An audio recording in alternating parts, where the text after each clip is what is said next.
నన్ను అట్లా చూస్తారో తెలియదు కానీ use to call me hero. నన్ను ఎప్పుడు ఫోన్ చేసినా హీరో అని పిలుస్తారు. ఎందుకు అనేది ఐ నెవర్ ఆస్కింగ్, నేను ఎప్పుడు అడగలేదు కానీ అట్లనే అంటారు. ఈజ్ యంగ్ ఎట్ అవుట్ స్పోకెన్గా చెప్తారు. అంటే మనం జనరల్గా ప్రజెంట్ సొసైటీలో రేర్గా ఉంటారు అవుట్ స్పోకెన్. అంతా ఏదో బ్యాలెన్స్, పిల్లలు అంతా బాగా సెటిల్ అయిపోయి ఈ హాజ్ నో అదర్ రెస్పాన్సిబిలిటీస్. ఇప్పుడు ఇక తర్వాత సారు ఇంకా నా కోరిక ఏంటంటే, మనం ఒక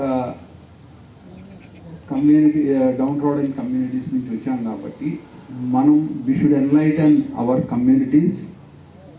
బాగా చదువుకోవాలని, అంటే సార్ ఒక పొజిషన్లో రిటైర్ అవుతున్నారు కాబట్టి కమ్యూనిటీకి ఎంతవరకు మనం సేవ చేయగలుగుతామో అనేది ఆలోచించి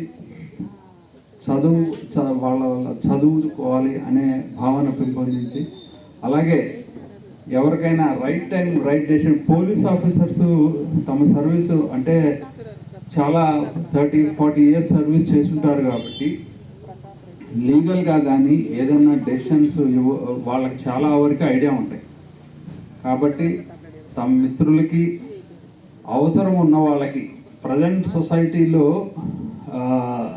డౌన్ రోడ్కి, పూరెస్ట్ ఆఫ్ పూర్కి వాళ్ళకి సరిగ్గా లీగల్ గైడెన్స్ ఉండదు. వాళ్ళ ఫ్యామిలీ అందరికి కూడా అంతా మంచి జరగాలని, సార్ రిటైర్మెంట్ లైఫ్ పీస్ఫుల్గా అంతా స్మూత్గా జరిగిపోవాలని, మంచి హెల్త్ ఇవ్వాలని దేవుని ప్రార్థిస్తూ సెలవు తీసుకుంటాం. మాట్లాడుకున్న వాళ్ళు ఒక్కొక్క రావాల్సిందే కూర్చున్నాం. ఫ్రెండ్స్, ఈరోజు ఆంతనప్ప సార్ డిఎస్పీగా పదవిపరం చేస్తున్నాడు అంటే మీ అందరికీ మా యొక్క ఆహ్వానం పలికినాము. దయచేసి సార్ గురించి కొన్ని విషయాలు మాట్లాడేవాళ్ళు ఆయనతో షేర్ చేసుకునేవాళ్ళు కూడా షేర్ చేసుకోండి. ఎందుకంటే ఒకటి సామెత ఉందండి, కంచు మోగినట్లు కనకమ్మ మ్రోగున విశ్వదాగ్రామ వినరవేమ. ఇది అందరికి తెలిసింది. అదే నేను ఇప్పుడు చెప్తున్న ఆ సబ్జెక్ట్ వచ్చింది.